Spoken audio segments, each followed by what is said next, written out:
Alexandre Dubé. Aussi véridique et authentique que son information.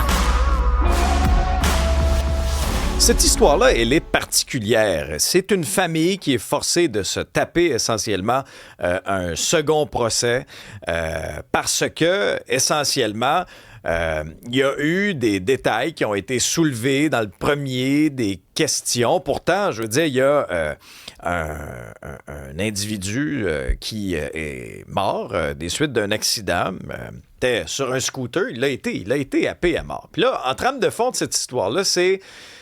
OK, mais là, c'est-tu vraiment l'alcool qui a joué un rôle dans la collision ou quelqu'un qui, par exemple, n'avait pas du tout les facultés affaiblies? Est-ce que cette personne-là aurait pu éviter la collision? Vous voyez le genre, là?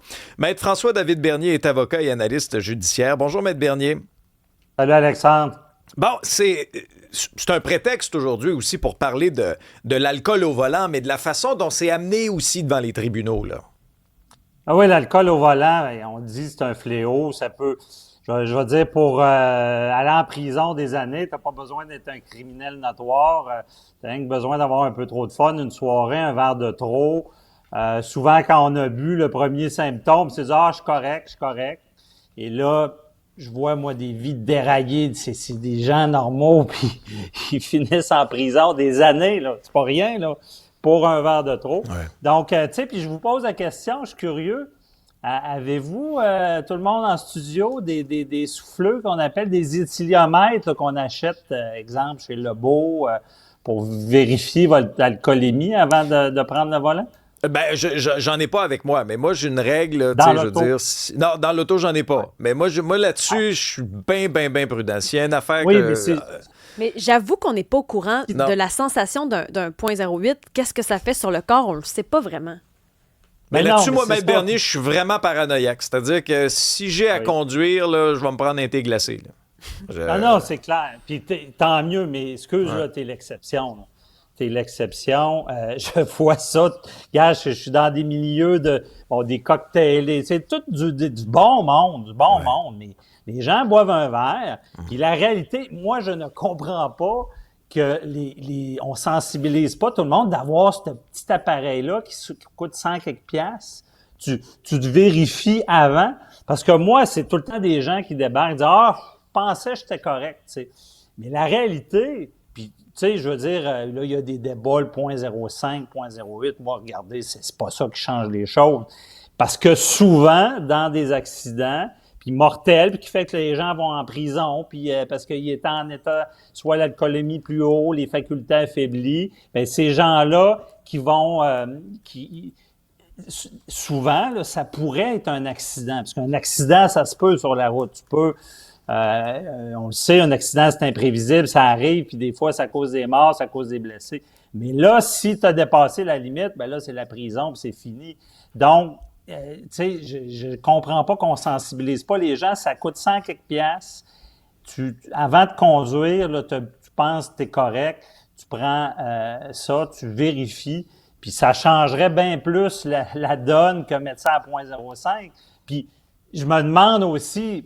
Hey, t'achètes une voiture maintenant, les caméras, les systèmes anti-collision, le ci, le ça, mais il y a jamais, ils t'offrent pas ça, là, de pouvoir Des mettre options, une option, ouais. C'est ça. Et puis encore là, ça sauverait encore plus de vie que la petite lumière qui allume quand on change de voie avec les angles de mort. Tu sais, mais c'est bizarre parce que c'est comme un tabou, faut pas trop en parler. Les voitures, ben je le sais légalement pourquoi ils font pas ça.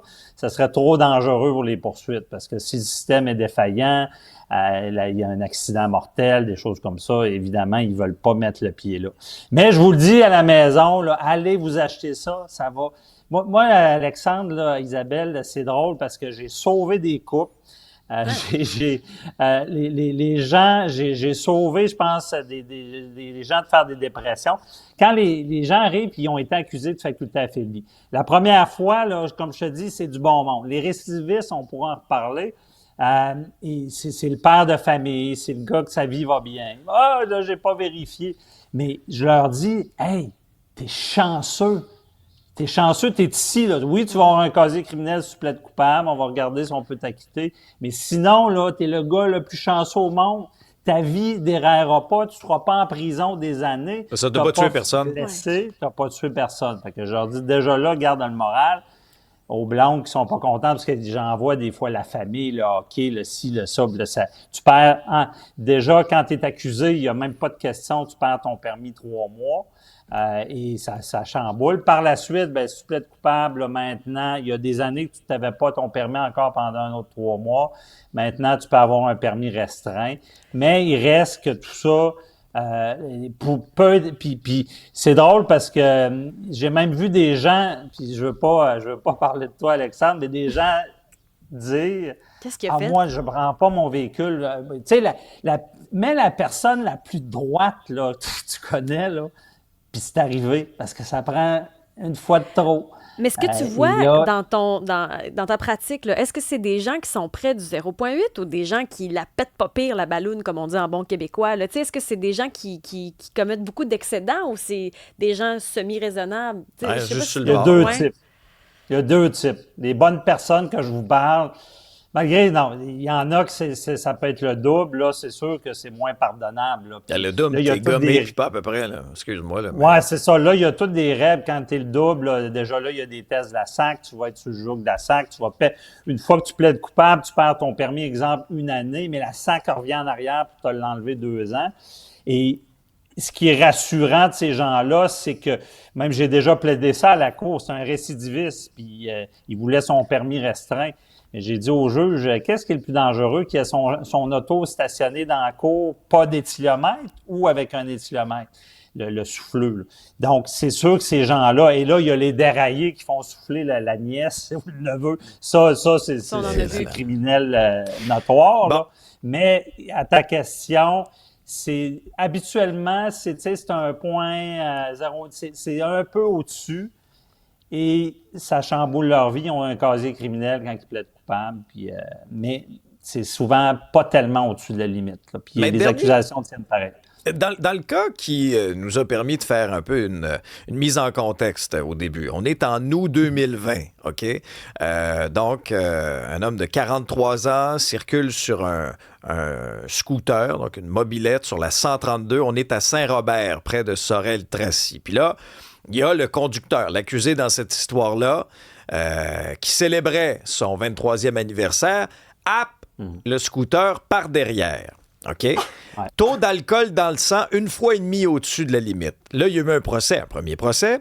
Il est reconnu coupable de conduite avec les facultés affaiblies ayant causé la mort. Et là, le juge l'avait condamné, 3 ans de détention. Voilà. Mais là, la Cour d'appel, Maître Bernier, a annulé ce verdict de culpabilité-là, jugeant que c'est pas prouvé que c'était l'état d'ébriété de l'accusé qui avait causé la collision-là. Donc, un drame qui aurait pu survenir même si le conducteur était sobre. Essentiellement, c'est ça que dit le plus haut tribunal. D'abord, est-ce que c'est rare qu'il y ait un deuxième procès pour ce genre de choses-là? Puis, tu sais, pour la famille, là, revivre ça encore une fois, là, on ne peut qu'imaginer l'épreuve, là. Oh oui, mais tu sais, si ton analyse est bonne, c'est rare.